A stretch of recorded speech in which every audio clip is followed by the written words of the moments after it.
Welcome to Thriving After Breakup. Help me welcome Deb. So good to see you here. You share a little bit about your journey. I've been a coach for many years, and in 2005, I ended up going through my own messy divorce. And, when we get married, on the day we're married, we do not plan on a relationship going up in flames. We all think that our relationships are going to be the ones, our marriages are going to be the one that make it. And I was no exception to that. I purposely waited till I was a little older to get married. So I, was established. I knew myself, all that stuff. Came from a long line of women who got married as teenagers, like 3 or 4 generations back. And in my mind, I saw that as, the problem. So if I just wait till I'm older and I'll get married and it'll be great. Well, it was until it wasn't, and ended up going through a divorce. It got very difficult and scary and weird and ugly and, not unusual, just the normal stuff that people go through. And on one of my darkest days, I had this big aha moment. And I realized, you know what? My divorce is like a do-over, only now I have more wisdom and experience to work with. And I suddenly realized that I had a choice about how I used my divorce experience. So I kind of went through just, what we start off with and what we often do is just kind of going down the current of divorce, and all these things are happening and it's all out of my control and this isn't what I wanted and all that, to realizing this is what's happening. And I do have some power here to decide what I want for my life. So I started to make changes. I started showing up from that place. Like, this is my reality, and what do I need to do to use this divorce to my advantage? And I don't mean advantage, over my ex. I mean advantage for myself. What can I learn about myself? What can I understand about myself? And how can I use this divorce to really learn and grow and create my life the way I want it? So I went on to do that. And because I come from coaching, of course, I'm thinking about coaching and how I can create this process for people. And I did. I started creating what I call my 7 shifts method. And I ended up writing that book, but I worked with many, many coaching clients on it. And it was just, it works for a lot of people to shift their relationship to divorce. You've touched on to so many amazing points. And one of them that really stood out to me as you were talking is that making a shift from almost overcoming to what's happening to you, to then saying, okay, I have power over this.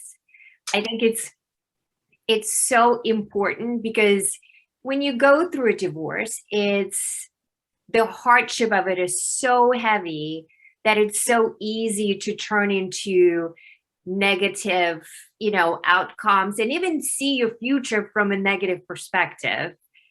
Absolutely. Yeah. And we all have, as a culture, bought into what I call the big lie, which is that marriage is good and divorce is bad. Mm-hmm. So that on top of the heartbreak that you're already feeling adds to the guilt and shame. And so there's not a context for people to go, you know what, marriage is great. If you have a great marriage, that's wonderful. Mm-hmm. But divorce isn't a failure. Divorce is an opportunity.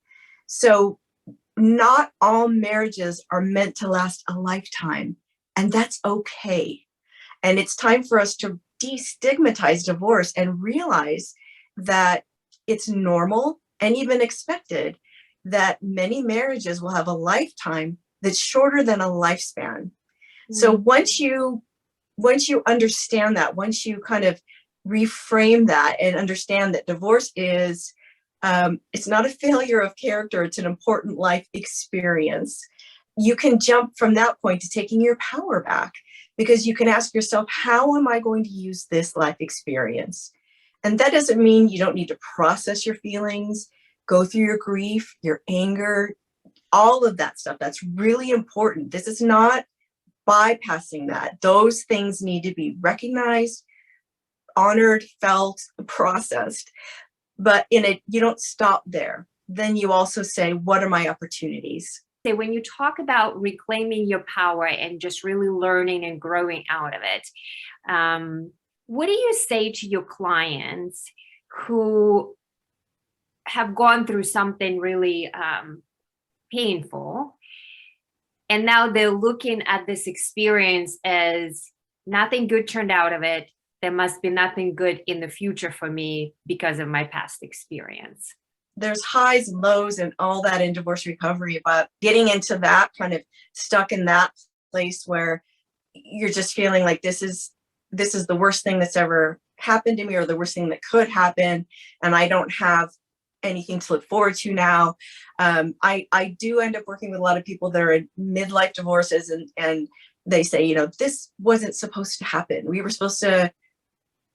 had these plans to travel or do this and that, and now I don't. Now what? Now what? My whole plan is upended, and I don't see a future for myself. And what I work with people on is that what you think about your divorce has more bearing on how you recover and how you get your life back than anything else. So if you think this is the worst thing that could ever happen to me, this is terrible, this shouldn't have happened, I don't have anything to look forward to, all that will be true. But if you are willing, and it's not instant, but if you are willing to make the decision and set the intention that that's how I feel right now, but I am willing to open myself up to a different way of looking at this. I am willing to commit to myself that I'm worth doing the work to get out of this mindset and get into a mindset where I'm using this kind of life do-over as a catalyst to creating a life I love. It's not better or worse. It's just going to be different than what you planned. So it really starts, and what I say is the single most important thing people can do is just make the decision, even if they don't know how to do it yet, that they will do it. I will invest in myself. I will do what it takes to recover. I will do what it takes to rebuild a life that I love because I'm worth it. So it all kind of hinges on that decision, on that first decision. And from there, you start doing the work. So what would you say? You just talked a little bit about mindset shift. And I can see how it can be so difficult to do. What do you recommend your clients to do when it's difficult to shift, yet it's necessary to? How do you even step into it? What do you do? One of the big things that I work with my clients on is becoming the hero of their divorce recovery story. Mm-hmm. So what does that mean?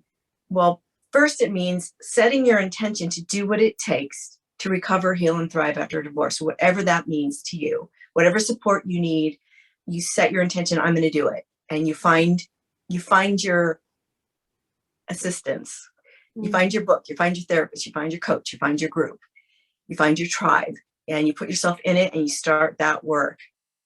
And you face your feelings. You understand that they're going to come up and you need to process them, but you face them with self-compassion. And whatever comes up, your work is being loving, gentle, and compassionate with yourself. And because a lot of times there's a lot of shame and anguish and guilt and stuff that comes with divorce. Whether you left or were left, doesn't matter, that these feelings come up. So being really compassionate with yourself. One final question for you is, when people are ending the relationship and it's gone, and based on that relationship, where like in sense of divorce, there must have been disagreements, arguments, and so on, and people can come out with the identity of, I am no longer worthy of love, or I'm not deserving, or I'm lesser than, and that because someone else spoke those things over us. How would you suggest that people renew their mind into the truth or with the truth, rather than believing in those mindsets? I think this is such a great question, and I do talk to people about this issue, and especially people that who've been cheated on. This is a big issue that they end up having, feeling like unlovable. But it's not just people that have been cheated on that experience this or feel this. Based on what you said, something spoke over them, or somehow the way that their ex interacted with them. And what I would say is that the way someone else treats you is not actually personal. It really comes from their own unhealed wounds, how they show up in a relationship. So you don't have to accept and internalize and believe anything anyone says about you. And even though I know it sounds strange to say that how someone is relating to you and the things that they say to you isn't personal, but a huge shift is to stop taking it personally and understand that it doesn't mean anything about you. What it really is a reflection of is that person's inner wounded self. So as soon as you can kind of shift and go, yeah, wow, and get a little distance between how it hit your heart and how it made you feel, and understand that, and then you can say, why am I letting X's opinion or the way X treated me have me treat myself the same way? I don't have to do that. I mean, so you get a little distance between yourself and that belief, and that's what you need. You need a little space between it, because when you're just in it, you just completely identify with it, like you said, and you're not separate from the belief. But so you just need to get a little space by just observing yourself and observing that, and buying into and understanding that when someone treats you that way, it's not about you, it's about them and their crap. And so it's like, oh gosh, this person is so wounded that they strike out and wound other people, but I don't have to take the shrapnel for that. Yeah. I choose not to. Yeah, so powerful. And would you suggest, as people take that space between, what happened, and just don't take it as personal, but more so interpret it in slightly different framework, then how would they renew their mind with the truth? How do they do that? Well, there's something I like to walk people through that I think is a really important exercise. And that is, I call it seeing yourself through loving eyes. And that is, you need to reacquaint yourself with your self-love. You need to remind yourself that you're lovable. And so I suggest that people get a picture of themselves when they were a baby or a small child or a teenager, like just a younger version of themselves, and just look into the eyes of your little self and just see the innocence and the love and the amazingness and the lovableness of your little baby self, or your little girl or boy self, whatever. And just, you remind yourself, I'm still that. That little girl for me is still in me. That little girl deserves love. And I'm that little girl. I deserve love too. And I even have them imagine holding their child self and just saying, I love you. You deserve love, and I'm here for you. So in a way, it's kind of our chance to reparent ourselves, because a lot of times we didn't maybe get that or get what we needed. But you get to give yourself what you needed and what you wanted from your parents and even from your ex. You can just love that version of yourself and say, I will never leave you, and I love you. And it's just an exercise that helps you get back in touch with your lovability. And it's a practice. It's if someone's intentional and really wants to